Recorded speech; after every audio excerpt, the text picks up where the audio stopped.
Greetings, Majestic Miracles. It's Ebony Friday. We are energy in motion, brilliant resilience, honest, notable, and necessary universes. Team Ebony. Okay? So, we are reading Black African American Solutions, Genius to African American Problems. Let me see. What are you reading? I'm like, I write it down this way. Okay, we're gonna say that one more time. We're reading The solutions to African American problems. We're reading Black Genius, African American Solutions to African American Problems. You know, see, that's that unlearning. I'm still doing that. Teacher just read straight down the paper. No.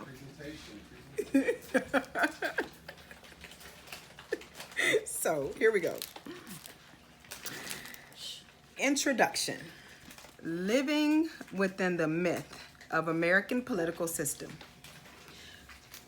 One can only easily believe that freedom is defined by the self. That is, by the limitations and potentials offered up by our individuality. I can be whatever I want to be according to my mental and physical abilities and the application of my will. This, in its simplest articulation, is democracy and freedom, as it is presented to Americans from all backgrounds. All people are created equal. That's what they say. Well, really what they say is that all men are created equal. But that phrase, no matter how much it wants to jump out of your mouth, is an anachronism. We are brought up believing in equality. To some degree, that belief is valid. There are no legal caste systems or class barriers in America. Each man and woman has an equal vote in our political system. Wealth has no legitimate claim to privilege. Race cannot limit potential in the eyes of the law. Therefore, each and every one of us is theoretically competing on a level playing field. The only thing that separates us is natural ability. And even in the realm of talent, every normal person has the chance to make a good living and a good life. All you have to do is apply yourself and everything will be all right. There are some who have exceptional bodies of mind or minds who may do better than the average Jane or Joe, but that we are told is the beauty of the American way. With the brass ring of wealth and success hovering before us, everyone works to the utmost of her ability, and therefore our society, above all others, exploits the full potential of its people. It's up to you to make success of your own life. That is the American myth. Why myth? Because the promise did not necessarily lead to reality. The promise is only a possibility. It is just as possible to try and fail in America. You could have bad luck, a poor investment, an ill-considered love affair, and ultimately dis-ease. Maybe a decision based upon knowledge passed on to you, which is untrue, or maybe becomes untrue over time. Many women raised in the 50s were told by loving parents that education for them was unnecessary because they would find a man to take care of them while they maintained his household. 40-some years later, many of these women find themselves single, and virtually unemployable. They may be intelligent, they may have been strong at one time, but now the weight of the world bears down on them and they wonder about the promises that their parents made. And now their parents are old. How can age compete with the ability of youth? How could you have saved enough money in your productive years to pay for 30 or more years of aging and infirmity in an inflationary world? What is equality in poverty? Where is dignity and nationalism when the requisite self-reliance includes how well you can manage a wheelchair or a walker? There's a natural erosion of strength in life. And as this individual weakens, the competition that makes America strong is likely to grind a good part of its citizens into the machine they thought was their home. Your labor builds America, but America incurs no debt. No debt. You can pursue happiness, but when your legs fail, there's no legal recourse except to quit the race. Many sink into poverty, and poverty in the richest nation in the world is a sin. These words will mean little to young men and women who feel that the world is a feast spread upon their table. With a good education, a good job, and health, it's hard to understand what mistakes another generation or another part of town might have made. Experience is a great educator, but experience always comes after the fact. It takes many years and much experience to find out what a hard place a rich country like America can be. Youth loves to rely upon its strength and its individuality. The promise of success based on our truth and your beauty is almost irresistible. And when the dreams of your youth are finally broken, the festering delusionment is a breeding ground for cynicism and bigotry. The America I'm talking about is privileged America, middle class, white, male America. These Americans identify themselves with founding fathers, foreign policy, and 200 years of freedom. For these people, America is still the promised land.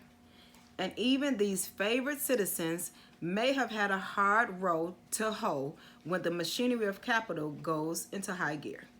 And if the promise can be broken for even the promised ones, imagine what's in store for those who were married to indentured to enslaved to the promise. If wealth creates poverty, even for the preferred classes, then the poor have a destiny that can only be couched in a lie. The idea of the Black Genius Project was to address their issues in light of the Black experience in America. We realize that the hope many Americans have for living the good life is not necessarily based upon fact. At the same time, the cynicism that many Black Americans have might also be less than well-founded. This is a tricky issue to address because you don't have a simple equation of positive and negative at work here. Many Americans, mostly white, believe in their hopes not because of race, but because of their natural ability, their citizenship, their nationality, and maybe their God. These hopefuls identify with the heart and soul of their nation. They are their nation. Their expectations of equality and fair play come from a deep notion of belonging. And though race may play some part in this notion, it is really a negligible factor. Other Americans, mostly non-white, see color as a major element affecting what they can have and expect. Race becomes an equal of nationality, and race is not necessarily a gentle region. Often race is experienced as absence. Politicians, scientists, movie stars, models, and even the police are often seen for their lack of color. Prisons, welfare rolls, AIDS wards, and ghettos are thought of as regions of color. Black success is measured by the rule of white success. Wealth, employment, intelligence, and even sexuality are also measured against a white yardstick. There's a kind of off-center balance here. On one side, you have a group of people feeling or wishing to feel that everything is based upon the level playing field of democracy, soaked in the dangerous fuel of capitalism. On the other side, you have people peering through the tinted visor of race at others who seem to have it all. And there you have the lie. Really, it's two lies. One is held by those who believe in the smooth marriage of nationality and economics of wealth and fairness. The other lie resides in the minds of those who believe what the tinted visor of race reveals. The intent of Black Genius was to assemble a group of Black intellectuals, artists, political activists, and economists who have broken the visor and seen beyond the fallacies of race and nationalism. Our concern was to provide a presence where absence had been, to short circuit the illusion of race and the promise of America.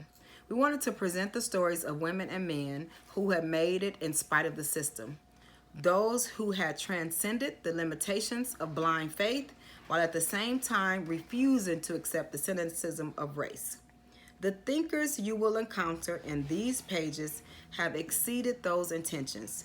From Wall Street to Paris, from South Africa to Haiti, from credit card to the screen, you will experience the cold logic and passionate rage of men and women who will not fit into molds or believe what their eyes and hearts know to be lies. The hard-earned lessons of these pages can be a blueprint for anyone seeking the circumvent and maze laid upon the American landscape. Certainly, Black people anywhere in the world will see themselves and celebrate their victories here. One final note about the title of this text: the decision to use the term genius was not to isolate our thinkers. Many of our contributors are, I believe, brilliant and unique, but the term genius here has an older meaning than IQ scores or accomplishment in physics. We understand genius to be the quality which crystallizes the hopes and talents and character of a people. This kind of genius is something that we all share. It is a presence where absence once reigned. It is a possibility for a people to look into their hearts and to see a life worth living. Black genius. Spike Lee.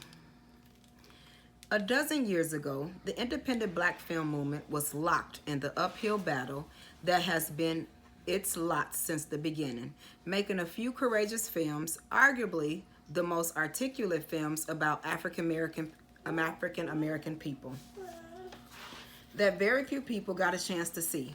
An unvoiced question in that small community was, who was going to be the filmmaker who would break out of the pack and extend the independent vision of Black cinema beyond the college auditorium, the museum, the seminary, the church basement, and into the mainstream of popular consciousness? And how was he or she going to do it? That question was stunningly answered for many of us one night 10 years ago at the Third Cinema Conference at the Edinburgh Film Festival. Third Cinema basically means alternative cinema. She's Gotta Have It was bought in at the last minute after midnight and added to a long day's list of films to watch. Before we got out of our seats, most of us knew that Black cinema would never be the same. Whatever our assumptions about the future, they had to be revised. In mid-sentence, the history of Black cinema was jolted into a sudden detour. If Spike Lee was an unlikely candidate for this role of pathbreaker, maybe it was because he was by no means the loudest, most attention-grabbing personality on the scene. But anyone who doubted his fitness for this role now has to dine on the crow in the face of his follow-through, which includes 11 feature films in so many years and incredible productivity, not to mention 36 MTV videos, as many commercials, 6 books, and numerous other productions. The films made by Spike Lee has caused some of us to revise the notion that film speaking with integrity to the political and cultural crisis of Black people could be made only outside of the major industry networks. In fact, more potent film material seems to be emerging from those quarters than from those fictional films strictly defined as independent cinema. But it is Spike Lee, as cultural crystallizer, who also demands recognition. It is the Spike who has produced 3 movies made by other young Black directors and inspired a dozen more. It is Spike who, more than any other director in history, has insisted on the introduction of dozens of talented Black people into the business of making movies on both sides of the screen.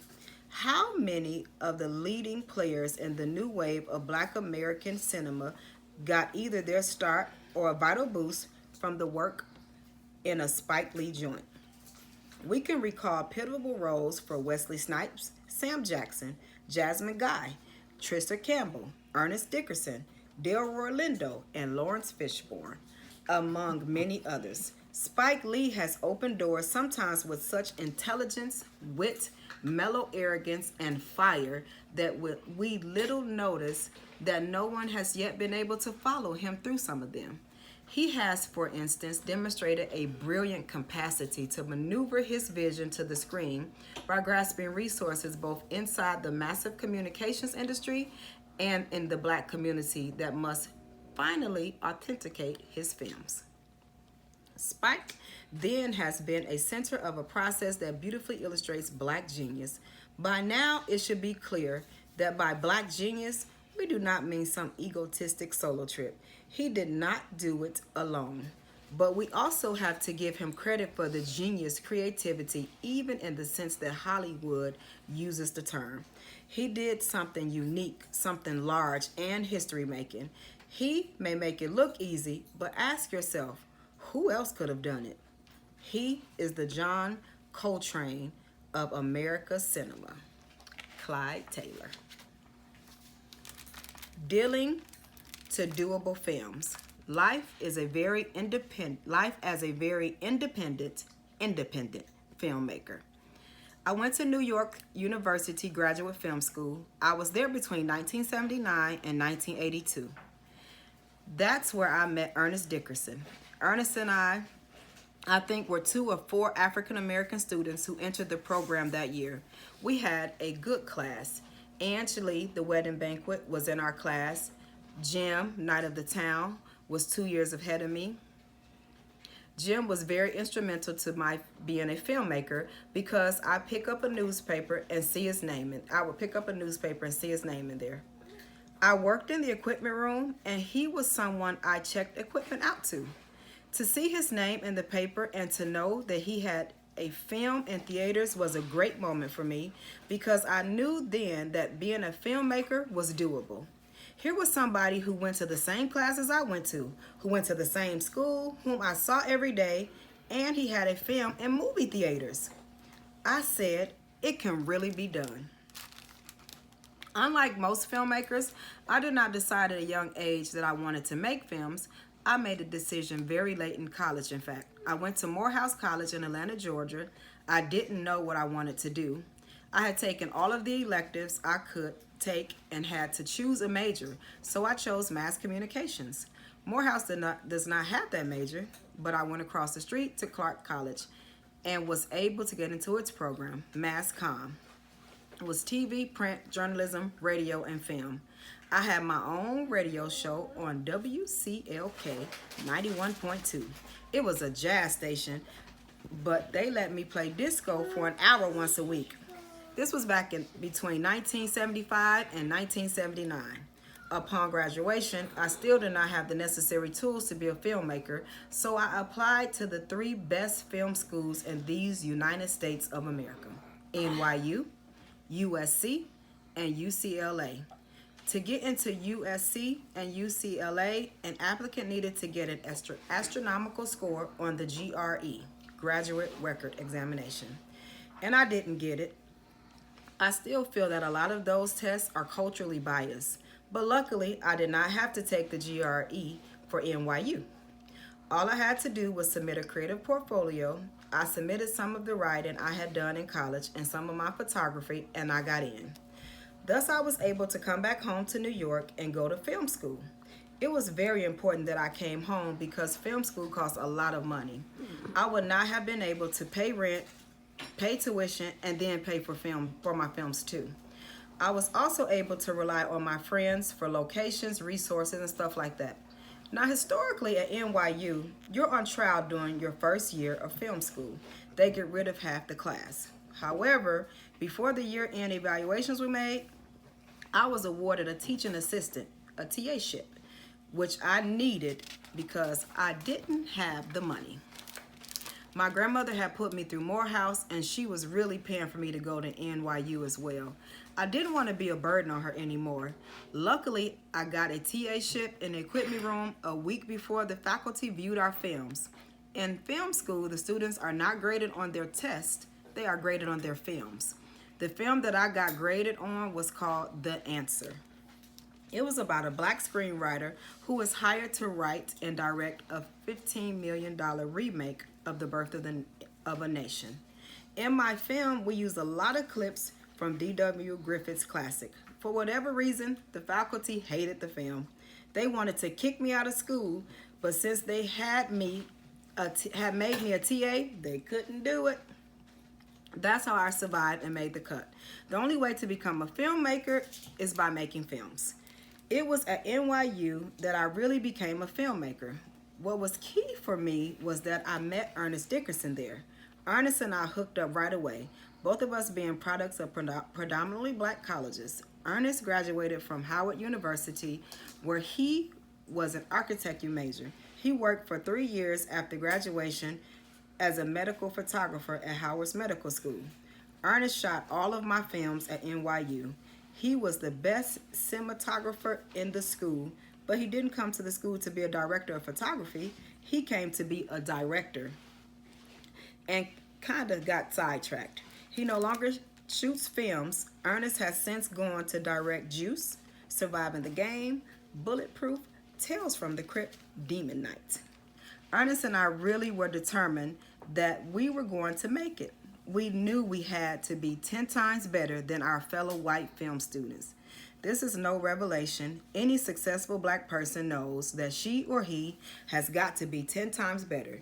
We knew that things weren't going to be fair, but we weren't going to let that keep us down. Years ago, I also saw the films of Haley Germer, Bush Mama Sankofa, Charles Burnett, Killer of Sheep, Larry Clark, Passing Through, and other black filmmakers like that. And I liked them very much. Yet at the same time, I did not want to be in a position they were in. They worked 4 years raising money for a film, act out one point, and then spent 2 years traveling around the world with this one print under their arms, going to black film festivals, screenings on university campus, and stuff like that. I said there has got to be a different way. There has got to be a way that we can make the films that we want to make and still get distribution. Since I wanted people to see my work, that is what Ernest and I set out to do. My thesis film was Joe's Bed-Stuy Barbershop. We Cut Heads. It won the Student Academy Award in the summer of 1982. I graduated that May. With that award, I was able to get an agent. He said, well, we're on our way. I was on Entertainment Tonight. There were a couple of articles about me in the Village Voice and in the New York Times. Because of the award I had on my mantle, I thought that the studios were going to start calling. I was young, I was talented, and I was a good filmmaker. My agent said, just leave it up to me and we'll go places. So I waited by the phone and waited by the phone. My agent would say, I've been in this industry, son, many a year, and you have to be patient. I saw that number of my classmates who I felt had less talent than I were getting jobs doing music videos and ABC after school specials, but I couldn't get anything. So I waited by the phone and waited by the phone. Then Mom Bell turned the phone off, and Con Ed and Brooklyn Union Gas quickly followed with their cutoffs. I realized that if I was going to do what I wanted to do, I could not really rely on any agent or anybody else. Since I did not want to write a script, go out to Hollywood and try to hawk it there, I decided to write a script, raise the money independently. The first project I tried was a film called Messenger. I got involved with a bogus film producer who never delivered the money he was supposed to raise. That was the summer of 1984. I was in reproduction for this film for 6 weeks. The film was fully cast. The crew included many of my classmates from NYU who had put aside their entire summer to work on a film that never materialized. It was a fiasco. It was terrible. People were mad at me, and rightfully so, because they lost a lot of money and weren't going to get paid for the time that they wasted either. This was really a critical moment. I remember going back to my little studio apartment, running the water in the bathtub, sitting in it, and crying until the water drained out, and I was as wrinkled as a prune. I said to myself, let me try one more time. I wasn't going to try to analyze where I went wrong. I had committed the mistakes that all overzealous young filmmakers make. You try to do too much. You try to do stuff that's beyond your means. It's analogous for the guy to a guy who can only hit singles going up to the plate and trying to hit one out the park. If that's not in your game, you shouldn't do that. As for all that stuff I tried to do that I didn't either have the money or the necessary skills to do, I said that I was not going to go down that road again. This time, I would write a script for 2 or 3 people in the room, and that would be it. Black and white, cheap, quick, let's shoot it. That film was She's Gotta Have It. We shot She's Gotta Have It in the summer of 1985 in 12 days. The total budget was $175,000. We never had that amount of money in one lump sum. When we began, we had only $10,000. I had gotten a grant from the Jerome Foundation. In fact, the American Film Institute had given me $25,000 to help me make Messenger. When Messenger went down the tubes, I thought I could move that money to She's Gotta Have It. But the Institute said, hell no. We gave you the money for Messenger, so they took their money back. By hook or by crook, though, we got the film made. Monty Ross, who was my partner at the time, and I wrote everybody we knew and asked them for contributions. Later on, we formed a limited partnership. While we were shooting for those 12 days, we kept every empty soda can and bottle with the nickels we accumulated, and we were able to buy another roll of film. I always try to tell this story about our humble origins of how we got started, because a lot of the time when successful people talk, they never really tell you about the nights that they had to go without food in their stomachs and what else they had to go do without. You just hear about their success, and therefore you think that these people got to where they are overnight, which is not the case. I did not just roll out of bed and start doing Nike commercials with Michael Jordan or directing a film with Malcolm X that cost over $30 million. That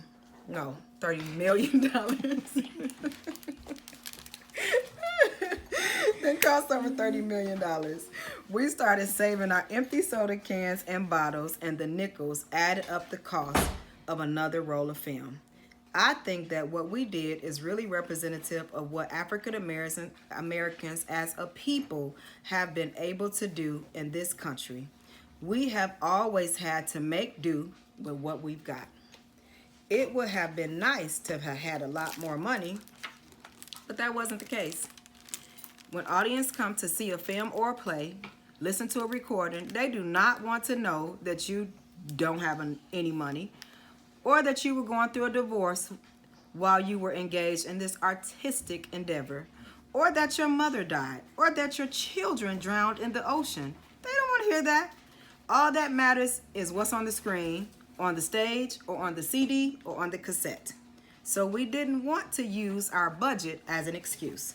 When we finally made She's Gotta Have It, we were able to sell it to Island Pictures for $475,000. And with that advance, we paid the lab costs and the people who worked on deferred salaries. She's Gotta Have It went on to make $8.5 million on an original budget of $175,000. With its success, we were really able to do what we wanted to do for the most part, because She's Gotta Have It was financed independently. I was able to exert creative control. Since the day I started working, I have always had final cut on my films. August 6th of 1996 marked the 10th anniversary of She's Gotta Have It, and I have been fortunate to make on average a film a year. In 1996, we made 2 films. Since then, we've made our first full-length documentary, 4 Little Girls, for HBO. It tells the story of 4 little girls that were murdered in the bombing of the 16th Street Baptist Church in Birmingham, Alabama, back on September 15th of 1963. Our latest feature film, He Got Game, a basketball movie starring Denzel Washington, was released in May of 1998. I am very happy about our productivity, because I think the only true way to intelligently evaluate an artist is by looking at an entire body of work. So often today, somebody does one movie, one album, one play, or one book, and she or he is then proclaimed a genius. Doesn't work like that. You have to be consistent. You have to put together a body of work. That's how you evaluate artists. I mean, if somebody comes into the NBA and has a good year, they say this guy is the next Michael Jordan. That is bullshit. If he can do what Michael Jordan has done for 10 years, be at the top of his game every year, then he can be compared to Jordan. If, on the other hand, he's been in the league only 1 year, how could we make that comparison? You just can't do it.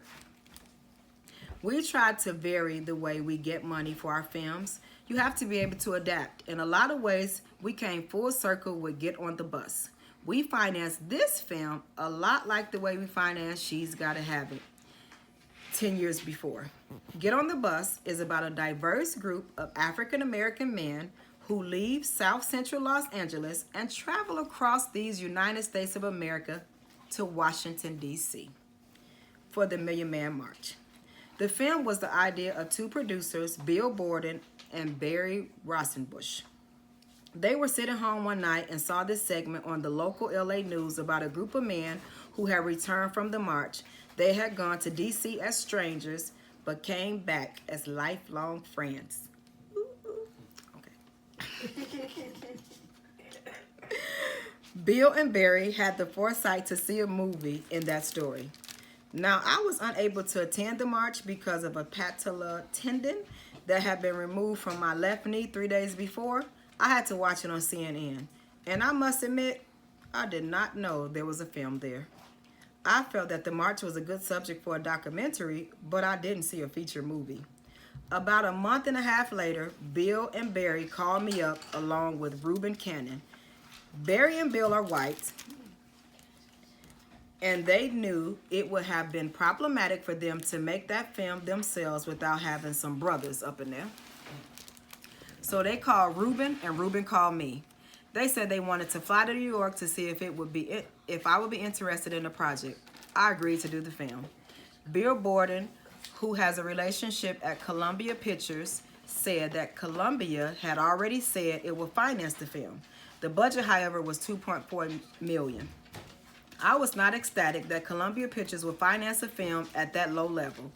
Columbia wasn't doing me or us a favor. It was getting me, and usually I get over $5 million a picture. And an entire movie on top of that for $2.4 million, that was John's bargain store here. I told Reuben that we shouldn't take the money from Columbia. If we really wanted to stay true to the spirit of the march, which I feel was about self-determination and self-reliance, we should try to raise the money ourselves. Then once we made the film, we could go back to Columbia and let it distribute the film in a negative pickup deal. Reuben agreed. We knew plenty of the Negroes running around with plenty of money. So we made up our list and just started calling people. Since the budget was $2.4 million, we decided that anyone who wanted to buy into this film could invest $100,000 or $200,000. We ultimately got 15 people to invest. Some of the people who came together to finance the film were Will Smith, Danny Glover, Wesley Snipes, Johnny Cochran, Bob Johnson, Aldrin Lee, Robert Gillum, Gerald Busby, Calvin Grisby, Larkin Arnold, Charles Smith, Reggie Blythe, Reuben Cannon, and myself. African Americans spend roughly $416 billion in this country. That's not million. That's 416 billion. Negroes are the biggest consumers on this earth. We buy more alcohol, cigarettes, more beer, more hair care products. We spend more money on leisure entertainment than anybody in the world. But we own very little, and very little of the 416 billion that we spend ever comes back into our community. I think it was just great that that was one of the main messages of the Million Man March. That is why we chose to finance Get on the Bus in the way that we did. Now, $2.4 million is not a lot of money when you consider that the average cost of a Hollywood film is. I think somewhere between 35 million and 38 million, not including what is spent on marketing, prints, and advertisement. You know, 2.4 million is really pennies. That's nothing. That's like poo butt money. Yet, we still had a hard time raising that much. This was the deal. We told potential investors that if they invested in this film, we would give them their money back with interest before the movie even opened. Indeed, before the movie opened, we had a lunch at which every investor got a check for his investment plus interest. We were able to do this because while the film cost 2.4 million to make, we sold it to Columbia for 3.6 million. That's right. That's how we did it. But there were still black men who, when asked to back the film, said no. I think a lot of their reluctance can be attributed to a slave mentality, a basic straight up house nigger mentality. We all know about Willie Winch, the Jamaican slave master who reportedly told Virginia slave owners in 1712 of a foolproof method of controlling slaves: divide and conquer. Lynch is quoting as having said, "Distrust is stronger than trust, and envy is stronger than adulation, respect, or admiration." We've been tricked into thinking that we cannot trust our fellow African American brothers and sisters. We're brothers, all right, but don't let niggers mess up your money. Excuse my language. A lot of these guys had white managers and agents, financial advisors who told them not to invest in the film.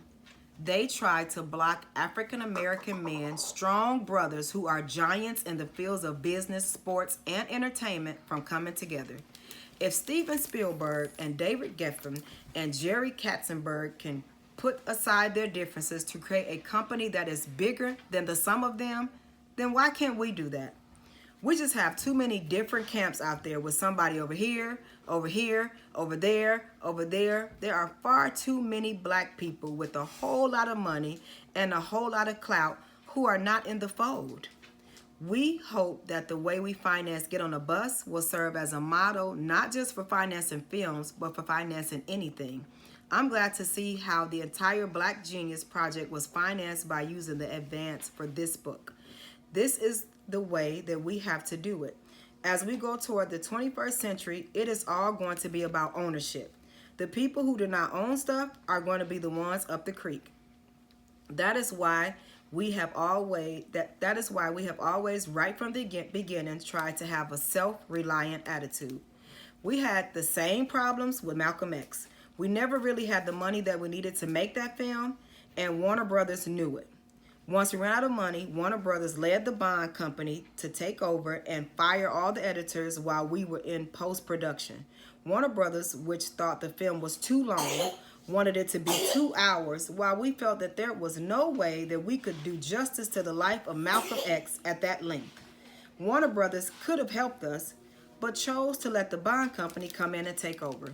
We wanted to continue to work on the film, but we didn't have the money, and we didn't want to knuckle under. Among the things Malcolm talked about were self-determination and self-reliance. That's what it took to finish Malcolm X. I made up a list of people whom I could call on to bail us out.